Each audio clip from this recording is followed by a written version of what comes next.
Welcome back to another daily problem walkthrough. Today we are tackling block placement queries. Here is the problem page. It's a bit of a read, so let's break down exactly what it's asking in simple terms.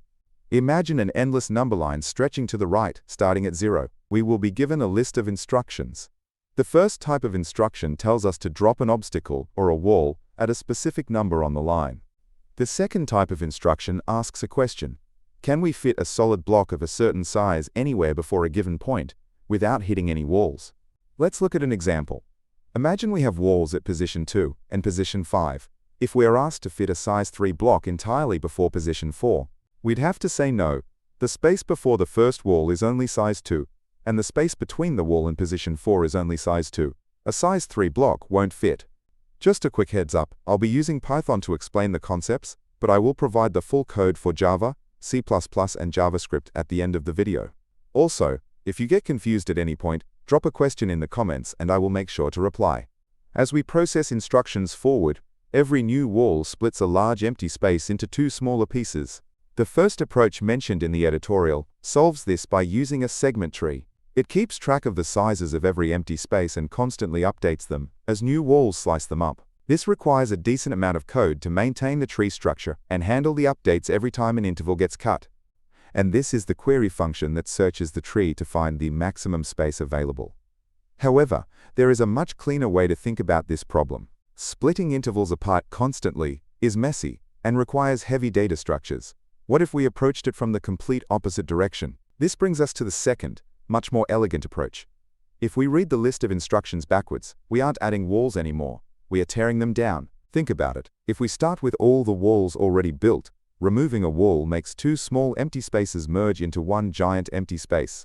Because we are working backwards, the empty spaces only ever get bigger. They never shrink.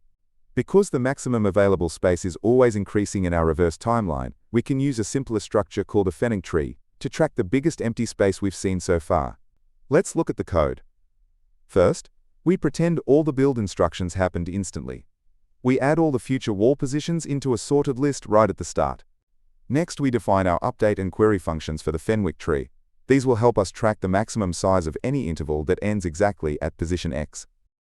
Before we go backwards, we initialize our tree with the lengths of the spaces between all those walls we just pre-built. Now the loop runs in reverse. If we see a build instruction, we do the opposite. We remove the wall from our list, calculate the size of the newly merged huge space, and update our tree. If we see a question instruction, we ask our tree, what's the biggest complete space before our target point? We also check the final incomplete space right before our target, and if either is big enough, the answer is true. Since we processed in reverse, we just flip our answers at the end. Let's talk performance. The time complexity is order q log q to sort the walls, plus q log m for the tree updates, where q is the number of instructions, and m is the maximum distance, which is 50,000. Space is order m plus q to hold the tree. As promised, here are the full solutions in other languages. If you want to grab these without pausing the video, you can copy-paste them directly from my site, LeetCode Unlocked, linked below. Here is the first half of the Java solution, setting up the tree arrays. And here is the main logic for Java, utilizing a tree set to manage the wall positions. Next up, here is the C++ version, which uses a standard set to maintain the sorted order. And finally, here is the JavaScript solution. Since JS doesn't have a built-in sorted set, we emulate the logic with array splices and searches. The biggest takeaway here is the reverse processing trick.